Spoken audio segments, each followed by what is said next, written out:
Good morning, everyone. Morning, Roshi. Good morning, Father and others. My dad is a big fan of this YouTube channel. We have other fans, but he's the big fan. I was asked to talk today about failure. Just a little light topic. Raise your hand if you've never failed at anything. Oh, that's interesting. No cheeky hand raised from you? No. No? Okay. Not today. Not today. One of the things that I really appreciate about the Dharma, having engaged in this practice for a very long time now, it's been about 30 years since I started my practice, is that it's quite universal. And there's a reason why the Dharma has existed for 2,500 years through, in some cases, up to 90 generations of teachers. I happen to be number 86 in my specific lineage, but there are lineages that are into their 90th generation, which, if you think about it, really says something about how much these teachings resonate. That people in the year 300 BC were studying this stuff, and in the year 380 and in the year 850. I mean, as the Magna Carta was being signed, as the American Revolution was happening, this was being studied and passed down through the generations. So why is that? It's because it seems to resonate and seems to have some carry. Now, I don't expect every single person in this room to agree with everything that I'm about to say or that I say week to week. And in fact, that's another thing I like about this practice, is that the Buddha himself said, be a light unto yourself. In other words, don't follow me, don't follow some arbitrary teaching you read in a book or heard. Check in with your own experience. Bodhidharma, who brought, supposedly, some people think he was apocryphal and never existed, but I like to think he did. But supposedly Bodhidharma brought these teachings from India to China. Someone did, or some ones did. Some people think it was Bodhidharma, but he is credited for having said this is a special transmission outside of the scriptures based on your direct experience. So again, check in with yourself. If you think about it, if you're driving a car, the GPS is not the driver. The GPS is just helping you as the driver figure out how to get where you want to go. So I like to think of these teachings as a GPS, because it helps us not get lost. Doesn't mean you're going to follow the GPS, doesn't mean the GPS is always right, but it's very helpful. The fact that nobody raised their hand when I said, have you raised your hand if you've never failed, what does that mean? What does that mean? Failure is part of life. Failure is part of the human experience. All the billions of humans that are alive, all the billions that have been alive, all the billions that hopefully will be alive in the future, have experienced this. And again, this is why the Dharma is so resilient. Because the Buddha had these epiphanies 2,500 years ago, and it seems like no matter what I do, I have dissatisfaction. What are we going to do about that? When you made this to throw me the Kleenex, it reminded me of the angine de poitrine. If you don't know what I'm talking about, it's worth a look. But I digress. So it seems like we have been struggling with this notion of success and failure for a long time. And I actually did some research when I was asked to give this talk, and I couldn't find a whole lot in the Zen canon about this topic. It doesn't mean I can't give a good Dharma talk about it. But the closest thing I came was a koan. A koan, for those of you that don't know, is like a riddle that you sit with to help expand your consciousness.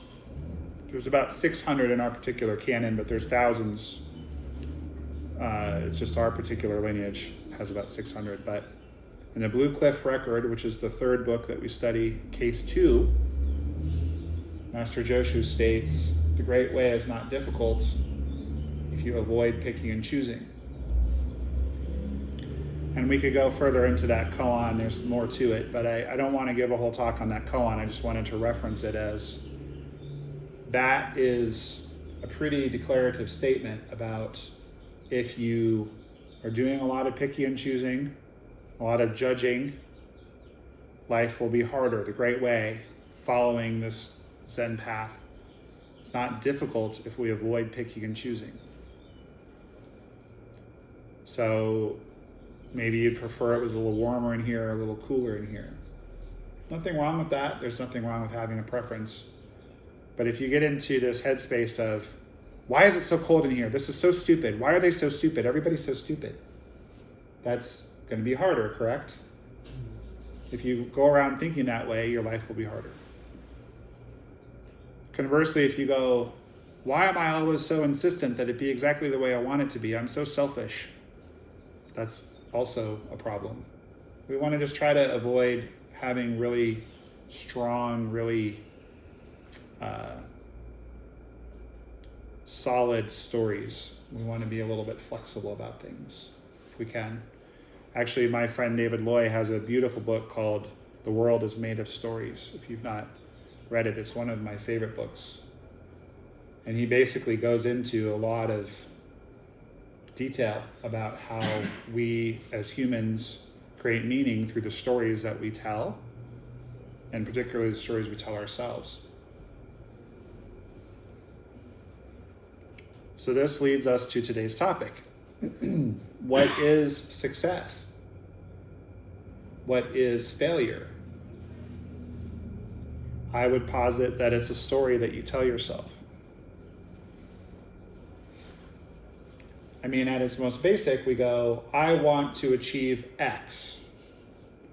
And then we take the steps to achieve X, and then we achieve it. That means we succeeded, right?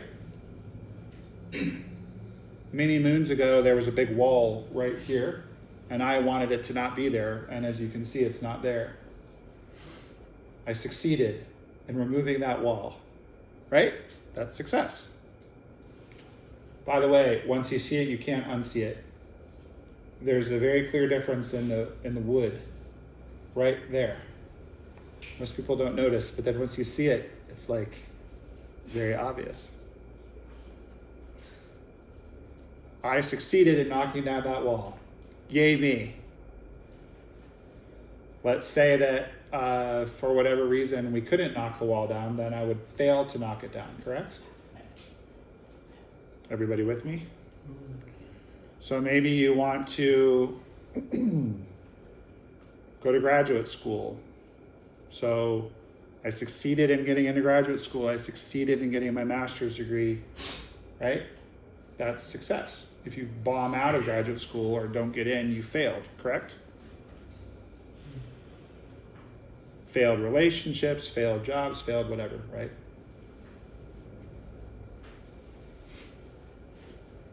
Some people consider this a Taoist story and some consider it a Zen story, but I'm just going to tell it regardless. Anyone ever heard the story of Mr. Sai's horse? This is almost certainly an apocryphal story, but it illustrates our point. So, there once lived a man named Mr. Sai who was a farmer, and he had one horse. It's all he could afford, one horse, to pull the plow and plant his fields. And one day the horse ran away, and all of his friends and neighbors said, "Oh, that's so terrible. So terrible." In the context of our story, of our Dharma Talk, we might say, you have failed to keep your horse, right? Mr. Sai said, "We'll see." A couple days later, the horse shows back up and he's found a friend. "Well, now you have two horses." All his friends and neighbors, "That's so wonderful. How fortuitous. Now you can plow twice as many fields. This is great." "We'll see." Again, for our purposes, we might say, "You have succeeded in doubling the number of horses you have." But the new horse was wild and needed training, so Mr. Sai's son was trying to get the new horse to behave itself, and the new horse kicked him and broke his leg. So, oh, that's so terrible. You only have one son, and now you have to do all the work yourself without your son's help. Well, we'll see. You have failed to keep your son out of harm's way. You have failed to keep your workforce intact. Now you have to work twice as hard. Then war broke out in the land, and the army came to conscript all of the young men to go fight. But his son couldn't go because he had a broken leg. All his friends and neighbors said, "Oh, how fortuitous, your son doesn't have to go off to be in the war." Mr. Sai said, We'll see. "Can someone give me an example of a time in your life where you thought you had failed at something, or perhaps you did in fact fail, but that failure led you to something maybe even better?" I bet if you all thought about it, you'd all have one. Failing out of college brought me to treatment. Failing out of college brought you to treatment. And have you succeeded in treatment? I would say so. What does that success look like for you? Telling a better story about myself. Yeah. What about telling a story at all? That too. That too. Very good. That's a great example. So we think we've hit a failing out of school. I don't think anybody would want that, right? We don't go to school to fail out. We go to school to do well and graduate. But that led you on a different path that is meaningful to you, right? By the way, had you studied Zen before you went to treatment? No, Is it meaningful to you to study Zen? it is. Isn't that interesting? Hadn't failed out of school, you never would have found the Dharma. You're back in school, right? I am. Succeeding, Not this semester. but overall. Okay, good. Anyone else? Got an example of something that appeared to be a failure, but it turned out pretty good?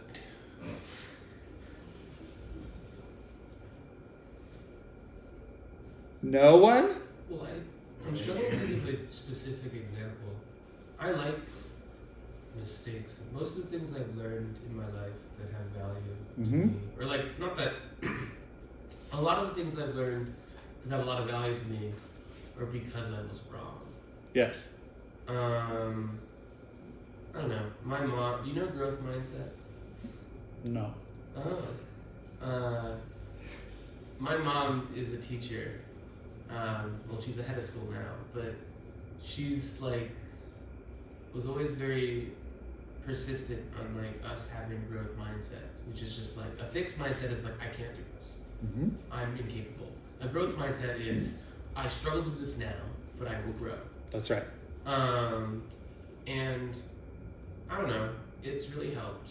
That's right. Yep.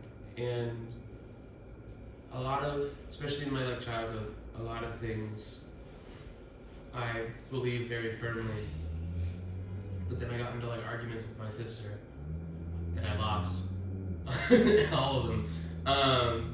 And I'm glad I did. Mm-hmm. Well, I like that, and it reminds me of something I heard that I don't remember who said it, but you never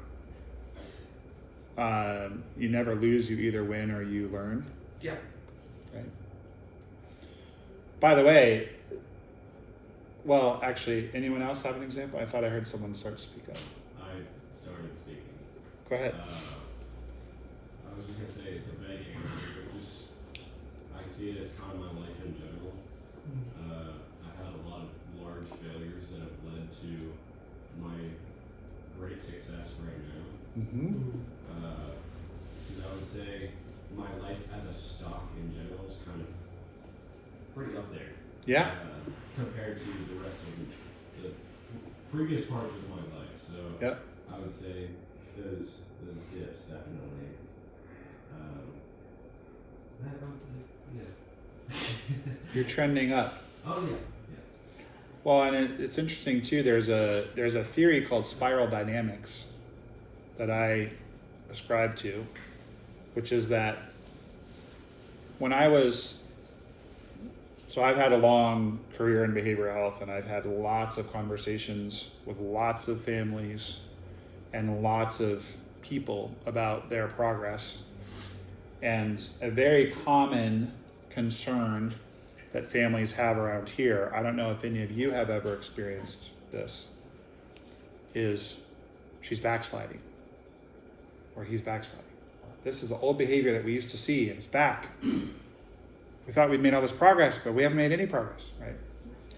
So back when I used to sit in the big chair, which is located in Ryan's office down there, I came up with this thing, which is, well, if you can find me a stock that's just going to go straight up, I'll sell everything I have and take out a second and third mortgage and put all my money in it because we want to just go straight up. But no stock ever does that. It goes like this, like you were just saying.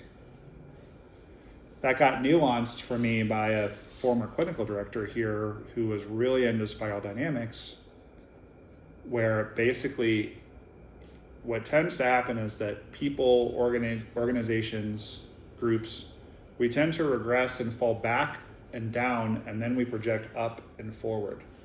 Back and down, up and forward, ergo making a spiral. See how I'm kind of making a spiral with my finger? Yep. So the goal, similar to the stock, is to trend up and forward, but we do tend to go back and down, not just down, but also back. And when we're under stress, we regress. So usually we see regression when the system is stressed.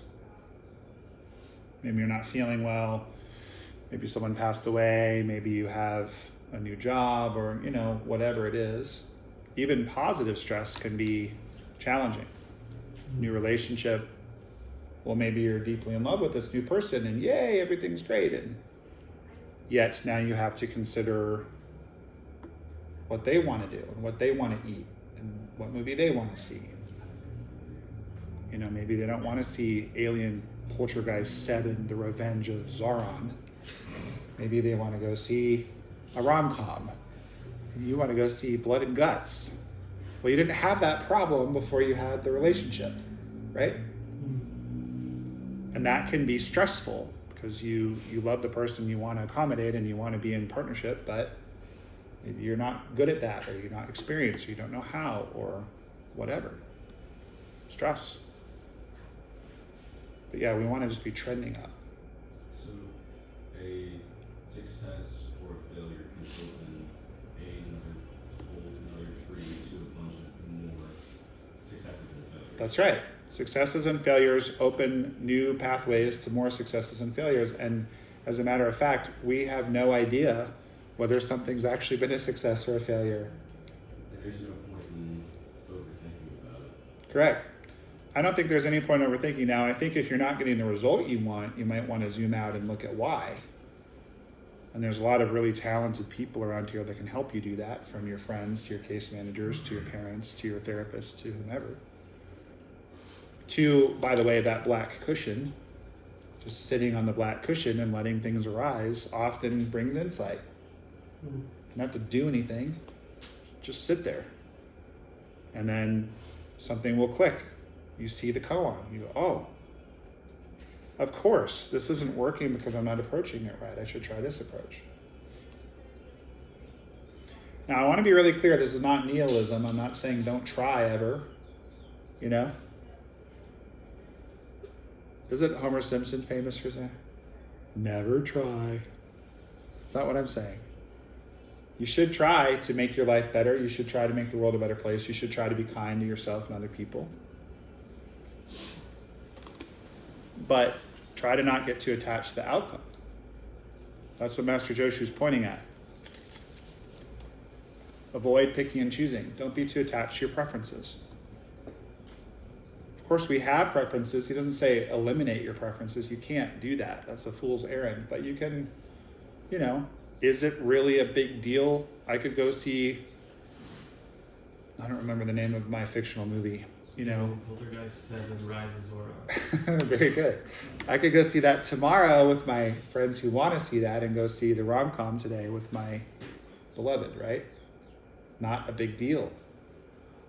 I know that there are some avid pickleballers in here, including me. It's constantly humbling and shocking to me how much of my pickleball game is here. If I make a mistake and I just take a deep breath, reset, and go to the next point, I'm fine. But I am so competitive and I'm so hard on myself that my game will just fall apart because I didn't reset. You know?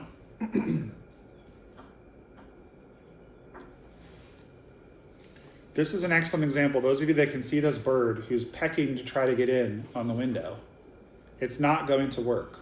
Been doing it for a week.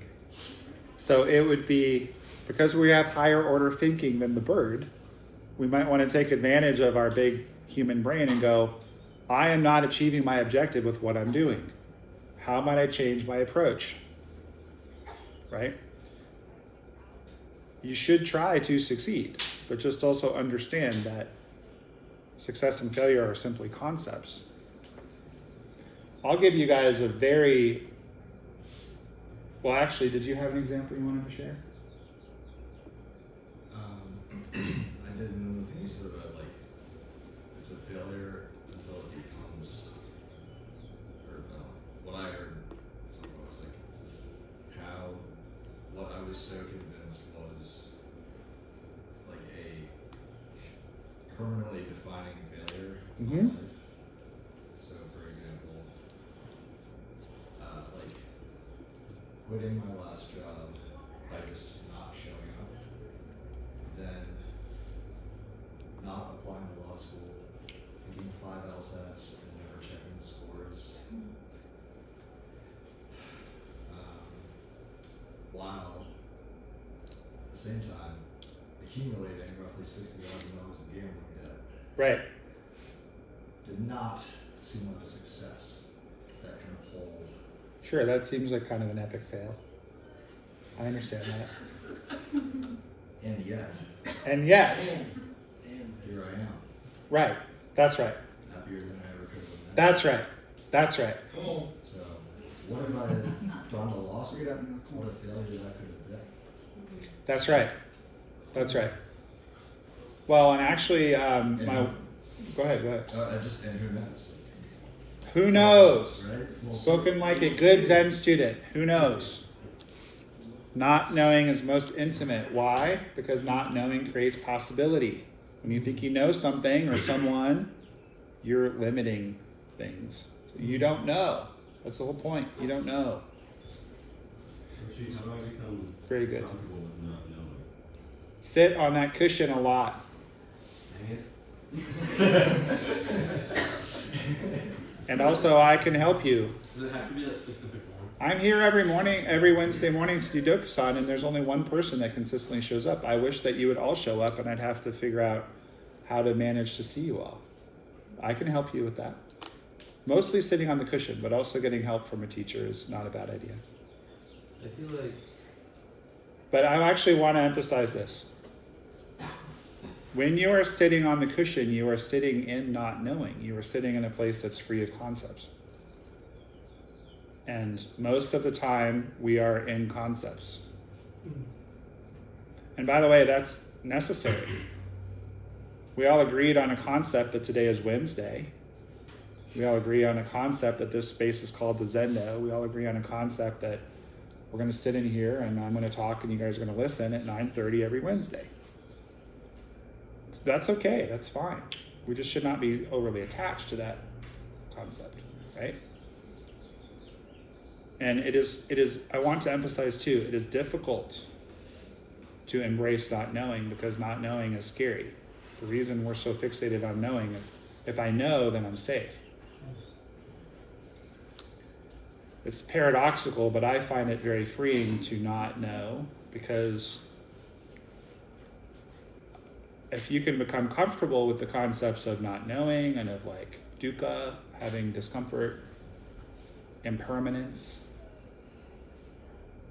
it's not that you will not suffer, it's that your suffering just goes way down, like by so much. Well, it's acceptance of being human. That's right. Acceptance of being human and acceptance of kind of how things are. Because if you think about it, trying to avoid, for example, dukkha, discomfort or suffering.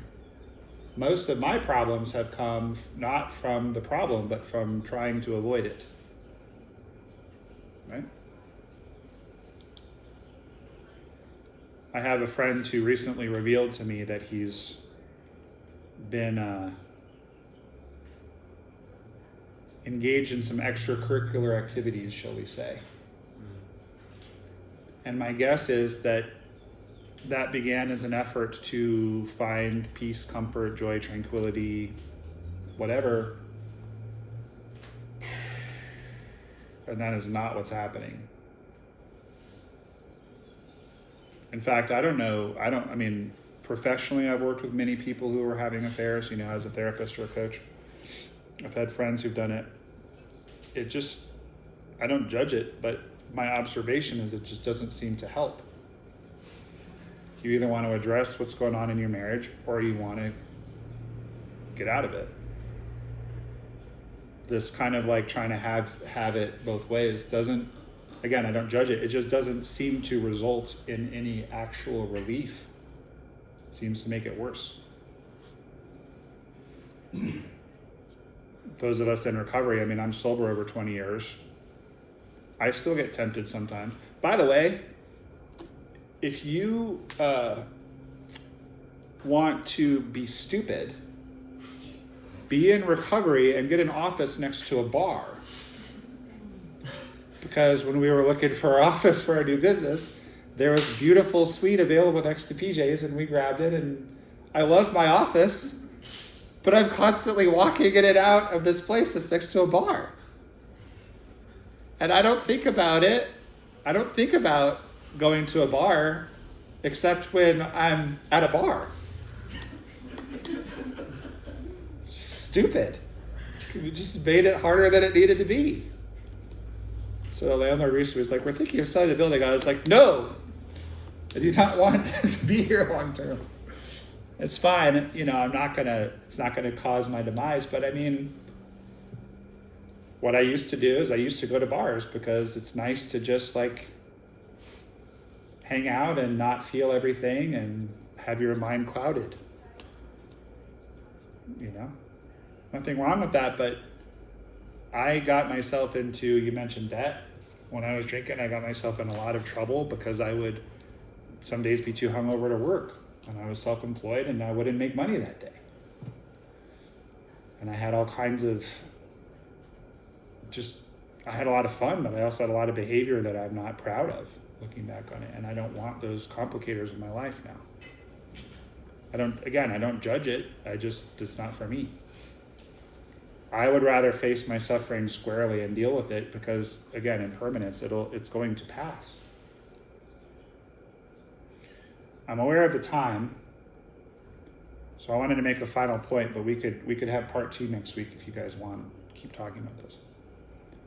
Just a very quick story. We are currently sitting right now in my failure. This Zendo is part of one of the greatest failures of my career. That's the cliffhanger. I'll explain more next week. Make sure to come back. All right. Thank you all very much. I know we need to keep the schedule. See you next time. Thanks, Josh. Thank you, Josh. Thanks, everybody.